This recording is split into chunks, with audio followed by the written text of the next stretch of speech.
They always saw me as the quiet shadow, the one who didn't quite fit. Tonight, that shadow eclipsed their brightest star. For 15 years, I'd kept my real life a secret from my family. My brother Kevin was the golden child, the one destined for success in their eyes. I was just Hazel, the one who spent too much time on her laptop, working at a tiny little something. That's how they always described my job. They thought I was barely making ends meet, maybe doing freelance odd jobs or managing social media for a local flower shop. It hurt, but I let them believe it. It was easier than facing their patronizing smiles or hearing them explain, again, how I needed to be realistic and get a proper career, like Kevin. Their dismissal became a kind of shield, allowing me to build my world in private. Tonight was Kevin's big party. His company, Sterling Financial, a name that always sounded far grander than the place actually was, had promoted him to regional manager. My parents, bless their hearts, rented a ridiculously opulent penthouse suite overlooking the glimmering Chicago skyline just to celebrate this milestone. Crystal chandeliers, servers circulating with trays of champagne I knew cost more than my weekly grocery bill, and a guest list full of Kevin's colleagues and Brittany's family. Brittany being his fiancée, whose father conveniently owned a significant chunk of Sterling Financial. I smoothed down the simple dark green dress I'd chosen. Nothing fancy, nothing that would draw attention. Just blending in was the goal. Hazel, there you are. Mom's voice, a little too loud, cut through the polite chatter. Her eyes scanned me, lingered on my dress, and then shifted quickly away. Out for the traditional path, I suppose. But there's value in simpler work, too. Simpler work. I took a slow sip of champagne, remembering the all-nighters, the sheer panic of launch day, the relentless pressure of scaling a global platform. Simple. Then Kevin arrived, Brittany on his arm. He looked every bit the conquering hero in his tailored suit, his chest puffed out slightly. Brittany was dripping in diamonds, her smile practiced and sweet. Hazel, still hiding in corners? Kevin's laugh was loud, designed to carry. Some things never change. Brittany, this is my sister, Hazel. She does something with computers. Brittany gave me a condescending smile. Oh, yes, Kevin mentioned. It's very artistic, isn't it? So nice you have a creative outlet. Creative outlet. My creative outlet was Pixel Pulse, the social platform I'd built from scratch that now had over 50 million active users. My creative outlet had just closed a Series C funding round that put its valuation north of $500 million. I remembered when I first started, back in my tiny apartment, working 18 hours a day. I needed a new server, just a few $1,000s. I called Dad, hoping for a small loan. He told me to stop playing around and get a stable job. Kevin, meanwhile, got a brand new car for his first internship. When Mom needed that unexpected surgery, I quietly paid the $60,000 deductible. I told them her insurance must have covered it fully. At the same time, they were proudly telling everyone about the $20,000 they gave Kevin for networking events. They expected me to manage the small family rental property, collect rent, deal with repairs, all for free, because my flexible schedule meant I had plenty of time. It helps the family, Hazel, Mom had said, as if my time and effort were worthless. Kevin was still talking. Seriously, Hazel, you should think about getting into something stable. Maybe I could ask around at Sterling. See if there's an admin job or something. It's not glamorous, but it's a foot in the door. You need to start building a real future, Brittany added. Yes, Hazel. Kevin works so hard. He's moving up so fast. It's important to have direction. She giggled again, that tinkling sound that always grated on my nerves. Not everyone is cut out for the fast track, I suppose. I felt the familiar sting, the tightening in my chest, the urge to scream the truth, to shatter this carefully constructed illusion they lived in. but years of practice kept my expression neutral. "I appreciate the offer, Kevin," I said quietly. "But I think I'm doing okay with my computer thing." "Okay is relative, Hazel," Dad chimed in, joining the circle. "Okay isn't Sterling Financial, at 30. "Okay isn't a future with a wonderful girl like Brittany whose family runs the place." He beamed at Kevin. "That's more than just okay. That's smart." Just as Kevin was about to launch into a toast about his bright future, the hum of conversation died down. The elevator doors, which rarely open this late, slid apart. A collective gasp went through the room. Stepping out was Mark Jenkins. The Mark Jenkins, the legendary tech investor, known for discovering and funding the biggest names in the industry. He was instantly recognizable from magazine covers and news segments: sharp suit, piercing gaze, an aura of immense power. He was the last person anyone expected to see at a Sterling Financial regional manager party. Kevin lowered his champagne glass slowly, his eyes wide with disbelief. "Mr. Jenkins?" Mom looked utterly bewildered. "Who is that?" Mark Jenkins scanned the crowd, his eyes moving past the senior executives from Sterling, past Brittany's important-looking father, and landed squarely on me. His face, usually serious in photos, broke into a genuine smile. He started walking, directly towards me, ignoring the stunned faces in his path. "Hazel, what a genuine surprise," he exclaimed, reaching me and shaking my hand warmly. "I was just about to call you tomorrow. Didn't expect to run into you at this event."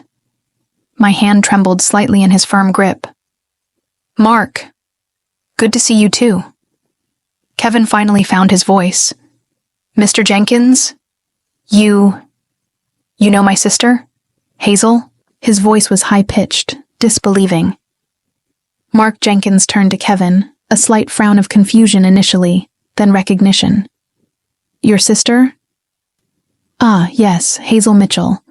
Of course, I know Hazel. We've been working closely together." He looked back at me, then addressed the rapidly gathering crowd. "Hazel and her team are $500 million. Dad's face crumpled, going from red with pride to ashen. Mom made a strange little sound, like a choked sob. Kevin just stared, his mouth slightly open, his eyes darting between me and Mark Jenkins as if trying to reconcile two impossible images. Brittany's champagne flute slipped from her nerveless fingers, hitting the marble floor and shattering into 1,000 pieces, the sound echoing like a gunshot. "Her company?" Dad finally managed, his voice a hoarse whisper. "Pixel Pulse? But you said you worked for a tiny firm?" "That's what you chose to hear, Dad," I said, my voice clear and steady, amplified by the stunned silence. "I said I was starting my own thing. I never specified how tiny it was." I looked at Kevin, his carefully constructed world imploding before my eyes. "And my computer thing isn't a hobby. It's a global tech company." Chaos erupted. Whispers turned into exclamations. People started pointing. Mom rushed forward, her face a mask of shock and forced enthusiasm. "Hazel, darling, my goodness, Pixel Pulse, why on earth didn't you tell us?" "Tell you what, Mom?" I asked, turning to face her fully. "That the hours I spent building something real were worth more than Kevin's golf outings? That the money I made could bail us out of debt you didn't even know I covered? You were too busy celebrating every minor step Kevin took to notice the giant leap I made." Dad tried to regain control. "Now, Hazel, this is quite a revelation, a shock. But we're family. Surely we can discuss this calmly. Perhaps Sterling could explore partnership opportunities with Pixel Pulse?" He looked desperately at Brittany's father, who simply looked stunned. "Partnership?" I raised an eyebrow. "With a company whose technology is decades behind, Dad? Pixel Pulse is built on innovation. Sterling is not." Kevin stumbled closer, his eyes panicked. But But my job, my future, this changes everything. It changes your perception, Kevin. I corrected him. My future was never tied to Sterling Financial. Yours seems to be built entirely on who your fiancé's father is. I built mine on code and sheer grit. Mark Jenkins stepped slightly back, observing the family implosion with detached interest. He looked like a scientist watching a fascinating, volatile experiment. Mom wrung her hands. But all those times you said you couldn't contribute much to family things, that loan for Kevin's MBA. Oh, you mean the $50,000 from my savings you insisted Kevin needed more than I did? I asked, my voice flat. The one you never paid back? Or the medical bills I covered? Or the time I paid off Aunt Carol's mortgage arrears you all ignored? The color drained from their faces as I listed the financial burdens I'd carried in secret, while they treated me like a dependent. Brittany finally found her voice, shrill with panic. Kevin, you knew about this? About her company? Of course not, Kevin snapped, then turned to me, his voice pleading. Hazel, please, you have to understand. We thought you were struggling. We were trying to help.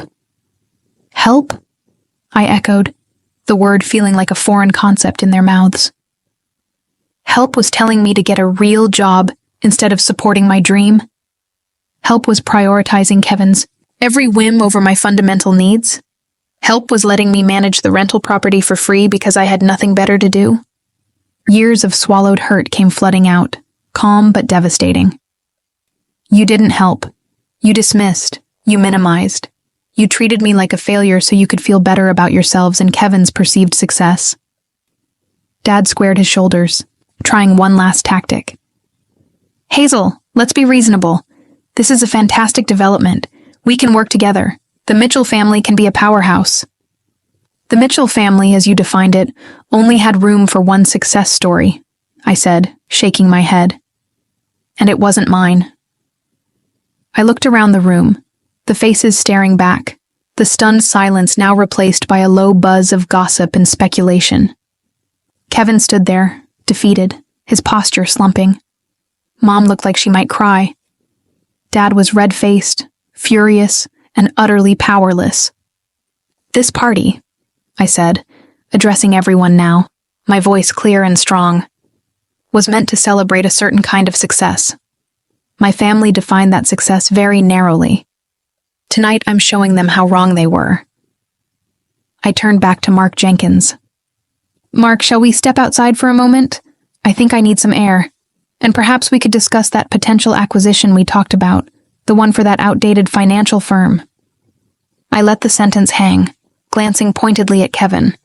And Dad. Their eyes widened in fresh horror. Hazel, no! Kevin gasped. You wouldn't! Dad sputtered.